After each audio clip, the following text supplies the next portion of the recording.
தமிழரம் நேயர்களுக்கு அன்பு வணக்கம். மீண்டும் உங்களை சந்திப்பதில் மிகுந்த மகிழ்ச்சி. இன்றைக்கு நம்மிடையே மூத்த அரசியல் விமர்சகர் ஐயா ரவீந்திரன் துரைசாமி அவர்கள் நம்மோடு இணைந்திருக்கிறார். வாருங்கள் நேயர்களே, சார்ட்ட பேசலாம். வணக்கம் சார். வணக்கம் டேனியல். எப்படி இருக்கீங்க சார்? நல்லா இருக்கீங்க. ரொம்ப நல்லா ஆச்சு சார். இப்போ தேர்தல் ஆணையத்தில் நேற்று இந்த அதிமுகவினுடைய ரெட்டலை வழக்கு என்ன சார், திரும்ப ஆட்டத்தை ஆரம்பிச்சுட்டார் அமித்ஷா. என்ன நடக்குது, என்ன போயிட்டு இருக்கு? ஆடிட்டரும் ஆட்டத்தை ஆரம்பிச்சதா சொல்றாங்க, அமித்ஷாவும் ஆட்டத்தை ஆரம்பிச்சதா சொல்றாங்க. ஓ, அது ஒரு சஸ்பென்ஸா தான் போகுது. Okay okay. பன்னீர்செல்வத்துக்கு ஒரு அதிர்ஷ்டம் உண்டு. Okay okay. அவரு டக்குன்னு ஜெயலலிதா கன்வீட் ஆனாங்க. டக்குன்னு முதல் இடம் பன்னீர்செல்வம், ரெண்டாவது இடத்துல இருந்து பன்னீர் முதல் இடம், மூணாவது இருந்து ரெண்டாவது இடம்னு அப்படியே மினிஸ்ட்ரியை ஜெயலலிதா மாற்றி அமைச்சாங்க. அந்த இடத்துக்குள்ள யார் நினைச்சும் அதை மாற்ற முடியாத அளவுக்கு பன்னீர்செல்வம் முதல்வரானார். அந்த மாதிரி அவர் கையில் 50-50 வந்துடும் பலரும் சொல்றாங்க. தேர்தல் ஆணையத்துக்கு உரிமை இல்லைன்னு ஒரு ஆர்குமெண்ட்டை எடப்பாடி தரப்பு சி.வி. சண்முகம் தான் வச்சிருக்கிறாரு. ஆனா எங்க சுத்தினாலும் இல்ல, அவர் தானே வச்சிருக்கிறாரு. அவருக்கு மெரிட்டே நான் சொல்லக்கூடிய வந்தாங்க. அவரு ஜாலியா பேசுவோம். இதுல என்ன இருக்கு, மகிழ்ச்சி என்பது போராட்டம், அதெல்லாம் நம்ம ஜாலியா எல்லாத்தையும் எடுக்கக்கூடிய ஆளுதான். சோ அது தேர்தல் ஆணையம் அதை விசாரிக்கிறாங்க. எப்படி விசாரிக்காங்களோ, என்ன வெடிகுண்ட தூக்கி போடுறாங்களோன்னு தெரியல. ஒருவேளை அபின்ஷியோ வாய்டு சைத துரைசாமி அண்ணன் சொல்றது மாதிரி தொண்டர்கள் தேர்ந்தெடுக்கப்பட்டு பொதுச்செயலாளர் தேர்ந்தெடுக்கப்படலன்னு சொல்லிட்டாங்கன்னா, ஏற்கனவே திருநாகரசர் பொதுச்செயலாளர் தேர்ந்தெடுக்கப்பட்ட போது தேர்தல் ஆணையம் இப்படி ஒரு தீர்ப்பை சொல்லி இருக்குது. ஏற்கனவே இருக்கு. நீங்க தொண்டர்களால் தேர்ந்தெடுக்கப்பட்ட பொதுச்செயலாளர் இல்லைன்னு திருநாகரசர் கேஸ் இருக்குது. அப்போ திருநாகரசருக்கு ஆதரவா போனதுதான் சைதை துரைசாமி, மினாசிய ராமச்சந்திரன் போன்றவங்க எல்லாம் போனாங்கன்னு தான் நான் என்னோட ஞாபகம். சைதை துரைசாமி எல்லாம் திருநாகரசர் ஆதரவா போனதாட்டு எனக்கு ஞாபகம். அப்போ தேர்தல் ஆணையம் அப்படி ஒரு இதை சொன்னதாட்டு கேஸ் இருக்குது, திருநாகரசு வழக்கில் இருக்குது. அந்த மாதிரி நீங்கள் தொண்டர்களால் தேர்ந்தெடுக்கப்படலை, முறைப்படி தேர்ந்தெடுக்கப்படலைன்னு ஒரு வெடிகுண்ட தேர்தலானே தூக்கி போட்டுட்டேன்னா மீண்டும் 50-50 தான். பன்னீர்செல்வம் 50, எடப்பாடி 50 தான் வரும். நான் இதுக்கு அறுதிட்டு உறுதியாக சொல்லலை. பட் டெமோக்ரஸ் வார்டு மாதிரி ஒரு தலைக்கு மேலே, எடப்பாடி தலைக்கு மேலே ஒரு கத்தி தொங்கிட்டு இருக்குது. 100% அதிமுக வச்சிருக்கிறத தேர்தல் ஆணையம் 50 எடப்பாடிக்கு 50 பன்னீருக்குன்னு பிரித்து கொடுத்தாலும் ஆச்சரியப்படுறதுக்கு இல்லை. ஆனால் அந்த மேட்டர் இதோட இன்னும் செட்டில் ஆகல முடியல, அவ்வளவுதான் நம்ம சொல்றோம். Okay okay okay sir. இப்ப இந்த பாஜக அதிமுக கூட்டணி உறுதியானதுக்கு அப்புறம் ஓபிஎஸ் கூப்பிட்டு வழக்க வாபஸ் வாங்குங்கன்னு சொல்லலாம்ல, அதை ஏன் சொல்ல மாட்டாங்க பிஜேபி? ஓபிஎஸ் அது எப்படி, அப்ப நீங்க 50% எனக்கு தர சொல்லுங்க, நான் வாபஸ் வாங்கிட்டு போறேன்னு சொல்லுவாரு. ஓகே. அப்ப நியாயம் இல்ல, பஞ்சாயத்து பண்ணா நியாயமா பஞ்சாயத்து பண்ணணும்ல. நீங்க சும்மா சொல்லிட்டு போனா அப்படி யாரும் சொல்லாம இருக்காங்கன்னா, சொன்னா நயனானந்தரனே போய் கேட்கிறாருன்னு வைங்க, கட்சி ஒற்றுமைக்காக வாங்கன்னு கேட்டான். சரி நாகேந்திரன் தம்பி 50% எனக்கு இரட்டை கையெழுத்துன்னு அவரை சொல்லு, நான் கேஸை வாபஸ் வாங்கிடுவோன்னு சொல்லுவாரு. ஸோ நீங்க எல்லாரும் தங்கள் நன்மைக்காக தானே இருக்கிறாங்க. அது யாருனாலும் ஒரு அரசியல்வாதி தனக்கென்ன நன்மை தானே பார்ப்பான். அந்த நன்மை யாரால வருமோ அவங்களுக்கு கொஞ்சம் அனுசரியா போவானே தவிர தன் நன்மையை விட்டு கொடுத்துட்டு எந்த அரசியல்வாதி போவாப்ல. ஸோ ஓபிஎஸ் அதுக்கு விதிவிலக்கு கிடையாது. இதுல அவரு தனக்கு ஒரு எப்படி ஜெயலலிதா கன்வீட் ஆனது சிஎம்மா உட்கார்ந்தாரோ, நான் நெகட்டிவா சொல்லலைங்க, நான் நடந்ததை சொல்றாங்க, எனக்கு என்னங்க இருக்கு.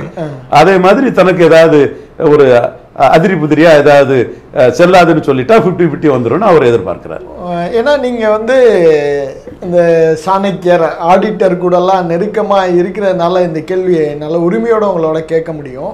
அப்படி ஒரு ஆப்ஷனை ஓபன் பண்ணி வச்சிருக்கிற பாஜக என்ன மெசேஜை கம்யூனிகேட் பண்ணுது சார் எடப்பாடிக்கு? அதாவது நேஷனல் பார்ட்டி மல்டிபிள் ஃபோர்ஸஸ் அங்கே ஒர்க் பண்ணுவாங்க. யார் ஜெயிக்கிறாங்க, யார் இது பண்ணுவாங்கன்னு சொல்ல முடியாது. நிறைய பேர் ஒர்க் பண்ணுவாங்க. ஆமாம், ஒவ்வொருத்தரும் ஒவ்வொரு அணுகுமுறையில் கட்சி நன்மைக்கு தான் ஒர்க் பண்ணுவாங்க.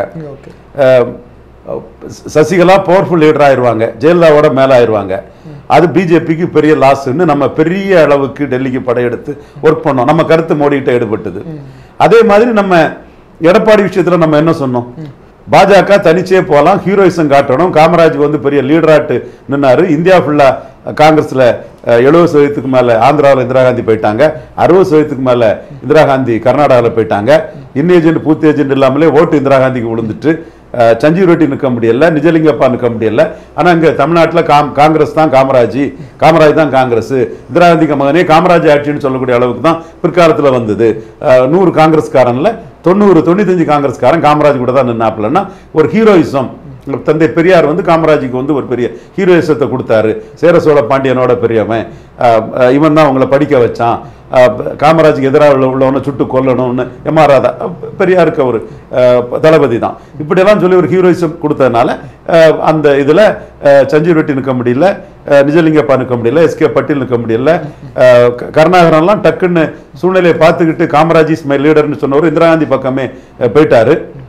இப்படி இந்தியா ஃபுல்லாக அதுல்யா கோஷ் நிற்க முடியல, ராம் சுபாக் சிங் நிற்க முடியல, மொரார்ஜி குஜராத் ஓரளவு தாக்கு பிடிச்சாங்க. மற்றபடி யாருமே நிற்க முடியாத ஒரு சூழ்நிலையில் காமராஜ் இங்கே பெரிய அளவுக்கு இவர் தான் காங்கிரஸ் இங்கே மக்கள் சக்தியில் காங்கிரஸுங்கிற நின்னாருன்னா ஒரு ஹீரோயிசம் தான். அந்த மாதிரி ஒரு ஹீரோயிசம் உள்ள தலைவராட்டு அண்ணாமலை தொடரணும்னு தான் நம்ம எதிர்பார்த்தோம். நம்ம அண்ணாமலை கொண்டு வரதுக்கு ஹீரோயிசம் அவர் எம்போர் பண்ணணும்னு சொன்னது இந்த கருத்தை தான் நம்ம சொன்னோம். ஆனா அந்த கருத்து எடுபடலையே. இப்ப நம்ம எடுபடலைங்கிறது நம்ம ஏத்துக்கிட வேண்டியதுதான். அதே மாதிரி இந்த சிம்பிள் மேட்டர்லயும் என்ன நடக்கும், யாரோட கருத்து எடுபடுங்கிறது காலம் தான் பதில் சொல்லும். நம்ம we cannot do and undo things. நம்ம கருத்து பெருமளவு ஏற்றுக்கொள்ளப்படும் மோடி கிட்ட. இப்ப கூட நம்ம மாயாவதியை கூட்டணி கொண்டு வரணும் யூபிலன்னு சொல்றோம். ஏன்னா ராஜ்புட் ஷெட்யூல் காஸ்ட் விரோதத்தில் ஷெட்யூல் காஸ்ட்டை தன் பக்கம் இழுக்கிறதுக்கு அகிலேஷ் யாதவ் முயற்சி பண்றாரு. முலாயம் சிங் யாதவுக்குள்ள ஆண்டி யாதவ் வந்து அகிலேஷ் யாதவ் கிடையாது. இந்த தலைமுறை நைசிட்டிஸ், அவர் லவ் மேரேஜ் பண்ணவர், அவருக்கு ஒய்ஃபே வேற கம்யூனிட்டி. ஸோ அந்த அளவுக்கு முலாயம் சிங் யாதவுக்கு இருந்த ஒரு கடுமையான எதிர்ப்பு அகிலேஷ் யாதவுக்கு இருக்காது. ஸோ இதெல்லாம் கருத்தில் கொண்டு நம்ம ஸ்ட்ராட்டஜி பண்ணணும். எஸ்சி ஓட்டு நமக்கு எதிராக போயிடக்கூடாது, மாயாவதி எப்படியாவது 27 சட்டமன்ற தேர்தலில் கூட்டணி கொண்டு வரணுங்கிற கருத்தை நாம முன்வைக்கிறோம். அதே மாதிரி பஸ்வானுக்கு விழுந்த ஓட்டு வந்து நிதிஷ்குமாருக்கு எதிராக விழுந்த ஓட்டு. அதனால இதையும் நம்ம கரெக்டாக ஹேண்டில் பண்ணணும். சிராக் பஸ்வானுக்கு பீகாரில் கூட ஒரு முக்கியத்துவத்தை கொடுத்து one of the deputy chief minister வரக்கூடிய அளவுக்கு அவரை ஹேண்டில் பண்ணுங்கிற மாதிரி கருத்துக்களை சொல்றோம். இதுல பல கருத்துக்கள் மோடி கிட்ட நம்ம கருத்துக்கள் ஏற்றுக்கொள்ளப்படுது. சில கருத்துக்கள் வந்து அவங்க வேற விதமா திங்க் பண்ணி 19.4% எடப்பாடி ஓட்டு உள்ள வருதுன்னா ஒரு வரட்டு நம்ம ஆன்டி மோடியை டைல்யூட் பண்றதுக்கு, ஆன்டி பிஜேபி டைல்யூட் பண்ணதுக்கு 19.4% ஓட்டு எடப்பாடி ஓட்டு உள்ள வர்றது நல்லதாங்கிறத நம்ம ஏற்றுக்கொள்ள வேண்டிய சூழ்நிலைக்கு தள்ளப்படுறோம். அதை நம்ம மனசார மோடி நன்மைக்காக அதை நம்ம ஏற்றுக்கிறோம். இப்பவும் நம்ம கருத்து Edappadi master art of teaching ரொம்ப கவனமாக ஹேண்டில் பண்ணுங்கிறத நம்ம கருத்தை சொல்றோம். இல்ல இப்ப என்னுடைய பாயிண்ட் ஆஃப் வியூல இருந்து சார், இப்ப உங்களுடைய கருத்தை ஏற்றுதான் இந்த தேர்தல் ஆணையத்தையே கொஞ்சம் ட்விஸ்ட் பண்ணி ஹோல்ட் பண்றாங்களோ. ஏன்னா அவர் எப்ப வேணாலும் மாறுவாரு அப்படிங்கிறத நீங்க திரும்ப திரும்ப சொல்லிக்கிட்டே இருக்கிற ஒரு ஆள், அதுக்காக கூட இப்படி ஹோல்ட் பண்ணலாம் sir. One must be alert in politics, one must be very very alert regarding Edappadi பழனிசாமிங்கிறது தான் என்னோட கருத்து. நான் அவரை ஸ்டடி பண்ணதுல என்னோட கருத்து அதான். யாரையும் அண்டர் எஸ்டிமேட் பண்ணி நான் பண்ண மாட்டேன். நடராஜன் சசிகலாம் ஓவர் எஸ்டிமேட் பண்ண, அவங்களோட கரெக்டாக அவங்களை எஸ்டிமேட் பண்ணனால தான் அவங்களை கிராக் டவுன் பண்ண முடிஞ்சது. அதே மாதிரி எடப்பாடியும் அண்டர் எஸ்டிமேட் பண்ணக்கூடாது. என்ன நோக்கம் வந்தாச்சு, சுமார் 20% வாக்க பாஜக எதிர்ப்புல இருந்து விலக்கிக்கிட்டு மோடி எதிர்ப்புல இருந்து விலக்கிட்டு உள்ள வந்துட்டாரு. அவருக்கு 19.4 ரேஷியோவா 11.4 தாமரைக்குள்ள சீட்டு வாங்கணுங்கிறதா இப்ப நான் இருக்கிறேன். அதுக்கான முயற்சிகளையும் அதற்கான வேலைகளையும் தான் நம்மோட லாபி, டெல்லியில் உள்ள நம்ம நண்பர்கள் எல்லாரும் மூலமா அதற்கான ப்ரெஷரை தான் கொடுக்குறேன். குறைஞ்ச சீட்டு வாங்கிட்டு போனோம்னா ஓட்டு டிரான்ஸ்ஃபர் ஆகாது. அதனால 11.4% தாமரைக்கு உள்ள சீட்டுகளை வாங்கணும்னு தான் நான் இது பண்றேன். இந்த வழக்குகள் அதெல்லாம் அவங்க நாசுக்கா பயன்படுத்துவாங்கன்னு நினைக்கிறேன். பொறுத்திருந்து பார்ப்போம். கண்டிப்பா சார். இப்ப இதுல வந்து நேற்று அந்த தேர்தல் ஆணையத்திலேருந்து வெளில வந்தப்ப எல்லாரும் மூஞ்சிலையும் அவ்வளோ சந்தோஷம். இது கேசிபி எல்லாம் நீங்க பத்திரிகையாளர் சந்திப்பை பார்த்துருப்பீங்கன்னு நினைக்கிறேன்.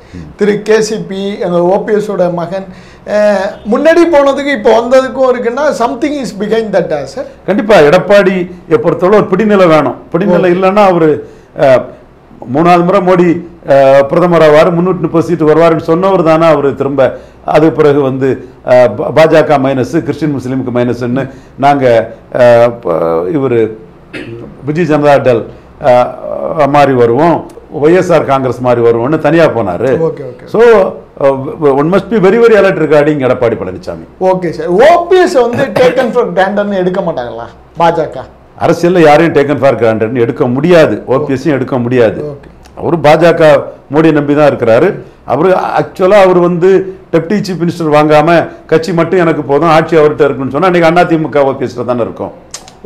அதுல தானே சீஃப் மினிஸ்டர் தான் எல்லாம், கட்சியில 50%. இது டெப்டி சீஃப் மினிஸ்டர் 50% சொல்ல முடியாத. அப்ப டெப்டி சீஃப் மினிஸ்டர் எனக்கு வேண்டாம், கட்சி 100% தாங்கன்னு அவர் கேட்டிருந்தாருன்னா இன்னைக்கு அவரு அன்னைக்கும் சரி இன்னைக்கும் சரி அவர் ராஜாவா தானே இருந்திருப்பாரு. சோ அதிகாரம்ங்கிற புள்ளியில டெப்டி சீஃப் மினிஸ்டர்ங்கிறத அவரு ஏற்றுக்கொள்ள வேண்டிய சூழ்நிலை தான் அவருக்கு இன்னைக்கு கட்சிக்குள்ள பிடிநிலை இல்லாம இருக்குது. அந்த பிடிநிலை இதுல 50 பொதுச்செயலாளர் செல்லாதுன்னு சொன்னா அந்த பிடிநிலை வர்றதுக்கும் வாய்ப்பு இருக்கு. நான் அறுதிட்டு உறுதியா சொல்லல, ஒரு வாய்ப்பு இருக்குங்கிறதோட தான். இல்ல அதுக்கான காரணமும் ஆடிட்டர் குருமூர்த்தி அவருடைய கைடன்ஸ் தானே சொல்றாங்க. எப்படி இருக்குது என்ன இருக்குங்கிறது நான் மீண்டும் அதை தான் சொல்றேன். பல ஃபோர்ஸஸ் பிஜேபிக்குள்ள ஒர்க் பண்ணோம். எந்த ஃபோர்ஸ் ஜெயிக்குங்கிறத சொல்ல முடியாது. பன்னீர்செல்வத்துக்கு ஒரு அதிர்ஷ்டம் உண்டு மனுஷனுக்கு. அவருக்கு ஆதரவான ஃபோர்ஸஸ் அதில் ஜெயித்துட்டேன்னா பன்னீர்செல்வம் இன்னும் 50-50 வந்து உட்காரதுக்குள்ள வாய்ப்பும் வந்துடும். Okay sir. இப்போ நீங்க விஜயை வந்து நிறைய இடத்துல சொல்றீங்க. இவர் எடப்பாடி வந்து லாஸ்ட் மினிட்ல கூட நாங்க வருவோம் அப்படிங்கிற ஒரு ஆப்ஷன் ஓபன் பண்ணி வச்சிருக்கதாவும் சொல்றாங்க சார். விஜய்க்கு தனிச்சு போடுறதுக்கு இன்ட்ரெஸ்டே இல்லை. Okay okay okay. எவ்வளவு டல்லா இருந்தார் பாத்தீங்களா, சோகமா இருந்தார் பாத்தீங்களா, ரொம்ப சோகமா இருந்தாரு. எனக்கு கேள்விப்பட்டவர் இல்ல சீமான் கிட்டேயே நாம எடப்பாடி கூட போயிருவோம்னான்னு அவரு சந்திச்சு கேட்டதா தான் எனக்கு தகவல் வருது. சீமான் என்ன பண்ணாருன்னா, நான் 26ல எதிர்கட்சி ஆவேன், 31ல சிஎம் ஆவேன், நான் முதலமைச்சராக தான் கட்சி ஆரம்பிச்சேன், எனக்குன்னு பல லட்சியங்கள் உண்டு, அந்த லட்சியங்களை நான் ஆட்சி அமைச்சு தான் நிறைவேற்ற முடியும், அது கால தாமதமானாலும் பரவாயில்ல, அதுல நான் உறுதியா போவேங்கிறதுல அவர் உறுதியா நிற்கிறார். ஸோ அவரு புலி தனியாக தான் வேட்டைக்கு போகும், நாய் தான் 4 நாயை சேர்த்து வேட்டைக்கு போகும், ஒரு தீமைக்கு இன்னொரு தீமை மாற்று இல்லை. கொடநாடு கொலை வழக்கு என்னாச்சு, பெருந்தலைவர் காமராஜ் சொன்ன ஒரே குட்டையில் ஊறிய மட்டைகளை நார்நாரா உரிப்பேன், இப்படி அவர் தெளிவா பாஜகவும் அவரையும் தொடர்படுத்தி பேசும்போது கூட இந்து அறநிலையத்துறையில் கிறிஸ்தவரை முஸ்லீம் போடுவாங்களா, திருப்பதி கோயிலில் கிறிஸ்தவரை முஸ்லீம் போடுவாங்களா, இன்னைக்கு அச்சுராஜா பேராசிரியர் சீனிவாசன் எல்லாம் சீமான விமர்சனம் பண்ணக்கூடிய அளவுக்கு அந்த சூழலை வந்துட்டு பாத்தீங்களா. அப்போ அவரும் தான் ஒரு பவர்ஃபுல் லீடர், ஸ்ட்ராங் லீடர், லீடர்ஷிப்ல எல்லாரோட நான் மேலு, அதனால லீடர்ஷிப்புக்குன்னு வரக்கூடிய ஓட்டு 26ல ஏறி வரும். வராகி சித்தர் ஒருத்தர் கூட சீமான் பெரிய அளவுல ஏறி வந்துருவாருன்னு சொன்னாருன்னா அது அவர் வாராகியோட அருளால சொல்றாரு. 2வது இடம் சீமான் வருவாருன்னு ஒரு வாராகி சித்தர் ஒருத்தர் சொன்னதாட்டு இப்ப நான் பார்த்தேன். அவர் வாராகி அருளால சொல்றாரு.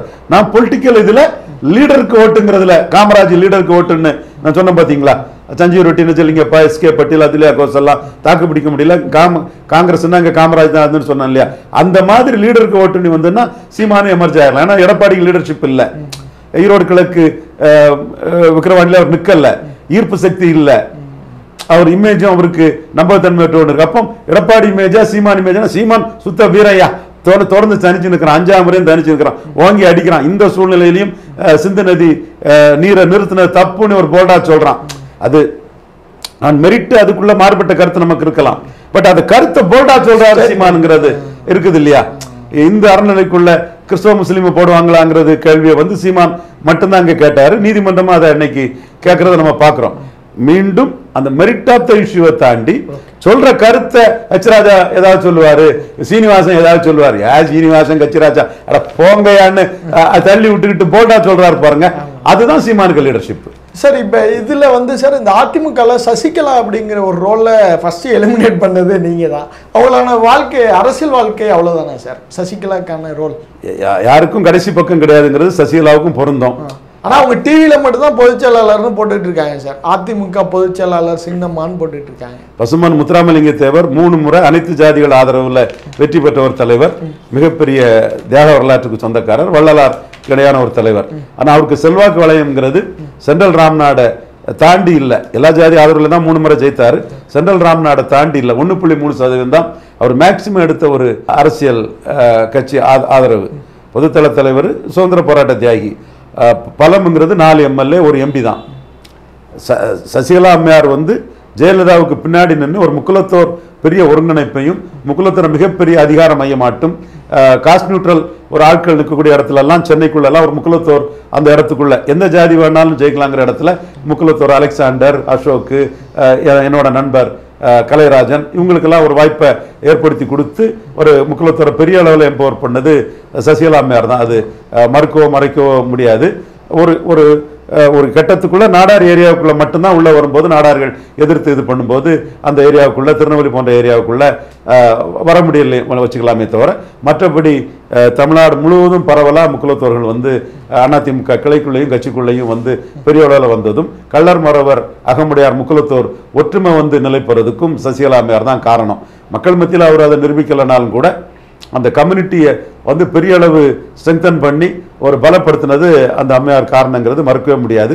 இன்னும் அந்த கம்யூனிட்டி பீப்புள் மத்தியில் அவங்களுக்கு ஒரு சிம்பதி இருக்கத்தான் செய்யுது. அதே வேளையில் அவங்க அரசியல் களம்ங்கிறது இன்னும் கண்டஸ்ட் பண்ண முடியாது. 26 வரை கண்டஸ்ட் பண்ண முடியாது. 26க்கு மேலே தான் அவங்க கண்டஸ்ட் பண்ணலாம். களத்துக்குள்ளே வரும்போது என்ன இருக்குங்கிறத நம்ம பார்க்கணும். ஒரு பெண் ஃபைட் பண்ணுனா அவங்க நிற்க முடியும். அவங்க ஃபைட் பண்ணலை. 21ல் அவங்க சார் நீங்கள் போட்டு கொடுத்த திட்டத்தினால தான் அவளை ஃபைட் பண்ணவே முடியாத மாதிரி பண்ணிட்டாலே சார். எனிவே அவங்க 21ல் தினகரனை சப்போர்ட் பண்ணி களத்துக்குள்ளே நின்று இருப்பாங்கன்னா தினகரன் துஷ்யந்த் சௌதாலா அன்னைக்கு வந்த மாதிரி வந்திருப்பாருன்னு கருத்தை நானே சொல்லியிருக்கிறேன். இனிமே அவங்களுக்கு ஒரு இமேஜ் இருக்குது. ஜெயலலிதாவுக்கு தோழிங்கிற உயிரி இடம் இருக்குது. 100% ஜெயலலிதா மரணத்தில் அவங்களுக்கு எந்த பங்கும் கிடையாது. மனதார அதில் வருத்தப்பட்டிருப்பாங்க. களத்துக்குள்ளே வரட்டு பார்ப்போம். இப்போ அவங்க அன்டெஸ்டட் நாட் ப்ரூவ்டு தான்.